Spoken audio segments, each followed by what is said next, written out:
Hari ini sidang Ricky Rizal dan juga Kuatmaruf akan digabungkan. Persidangannya menghadirkan 12 orang saksi yang merupakan orang tua, kerabat dan juga kuasa hukum dari keluarga Yosua. Begitu juga yang sudah hadir di ruang persidangan adalah tim penasehat hukum dari Ricky Rizal dan juga Kuatmaruf. Karena sidang akan digabungkan pada hari ini, maka penasehat hukumnya juga lengkap dihadirkan untuk pengadilan atau untuk sidang yang akan dijadwalkan dimulai pada pukul 10 waktu Indonesia Barat. Jadi kita tinggal menantikan kehadiran dari majelis hakim yang akan memimpin sidang pada pagi hari ini. Majelis hakim yang akan memimpin sidang pada hari ini masih sama dengan yang kemarin, yaitu Wahyu Iman Santosa, saudara. Ini sama dengan yang juga memimpin sidang dengan terdakwa Ferdy Sambo dan juga Putri Chandrawati yang digelar pada hari Selasa kemarin.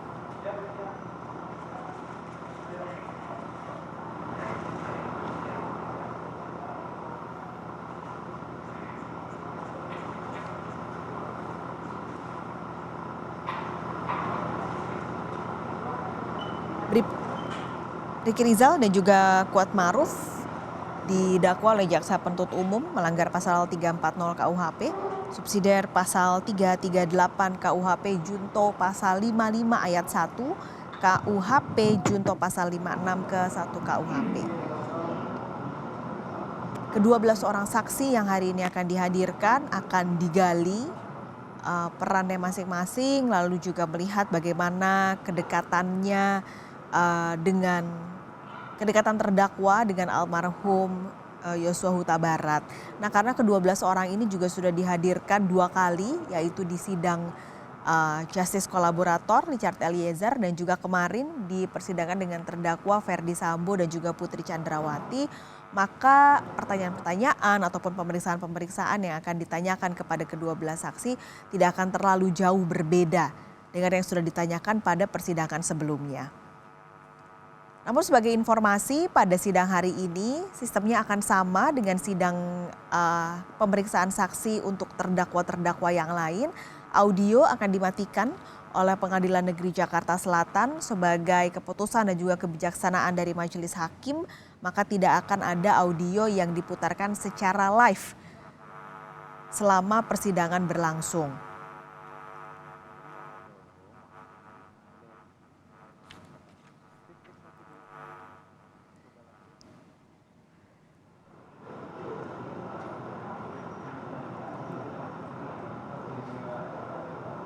Sebelumnya sebenarnya ketika pemeriksaan saksi di terdakwa Richard Eliezer, saksi asisten rumah tangga dari Ferdy Sambo yaitu Susi ini sempat diwacanakan untuk kembali dihadirkan saat persidangan Kuatmaruf, karena beberapa kali atau bahkan cukup sering Susi ini menyebut nama Kuatmaruf dalam pemeriksaan yang dilakukan selama persidangan.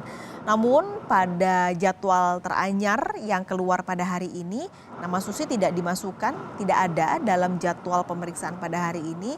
Jadi hanya 12 orang saja yang merupakan keluarga, kerabat dan juga pengacara dari keluarga Yosua Huta Barat.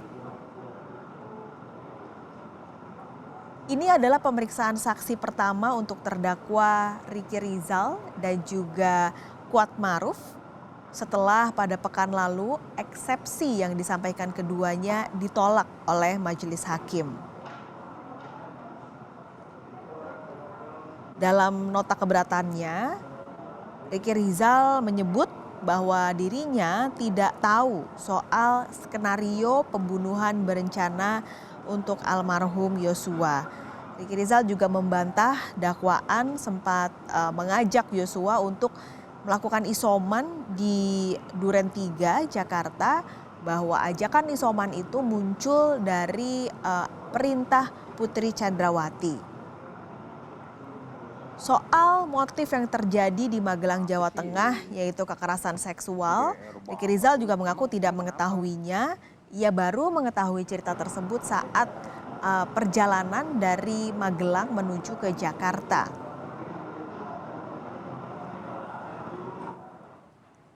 Atau Winston Churchill. Riki Rizal sendiri merupakan ajudan dari Verdi Sambo, sementara Kuat Maruf adalah supir dari Verdi Sambo yang sudah bekerja bersama dengan Verdi Sambo sejak tahun 2016. Kuat Maruf dalam persidangan sebelumnya juga mengklaim bahwa ia tidak pernah menerima uang yang dijanjikan oleh Verdi Sambo setelah kematian almarhum Yosua, yaitu sebesar 500 juta rupiah. Begitupun juga dengan Riki Rizal yang ditawarkan atau dijanjikan akan diberikan uang 500 juta rupiah.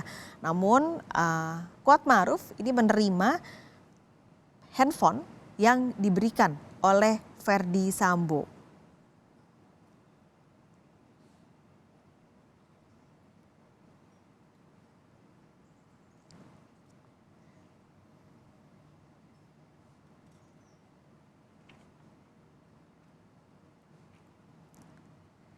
Kita masih akan menantikan kehadiran dari Majelis Hakim dan kita berbincang lagi dengan Kang Asep Iwan Iryawan yang masih bergabung di Breaking News Kompas TV pagi hari ini. Kang Asep, kalau ini yang menarik sebenarnya yang juga ditunggu adalah Kuat versus Susi begitu yang bersaksi beberapa hari yang lalu.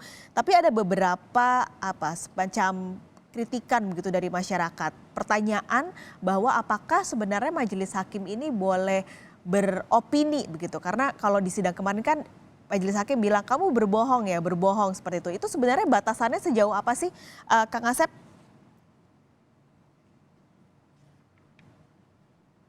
Kang Asep boleh audionya? Apa sih? Oke. Jelas pasalnya ya. Tidak boleh pertanyaan menjerat, satu. Kalimatnya jelas kalimatnya. Kedua, hakim tidak boleh memberikan pernyataan di dalam sidang. Ya.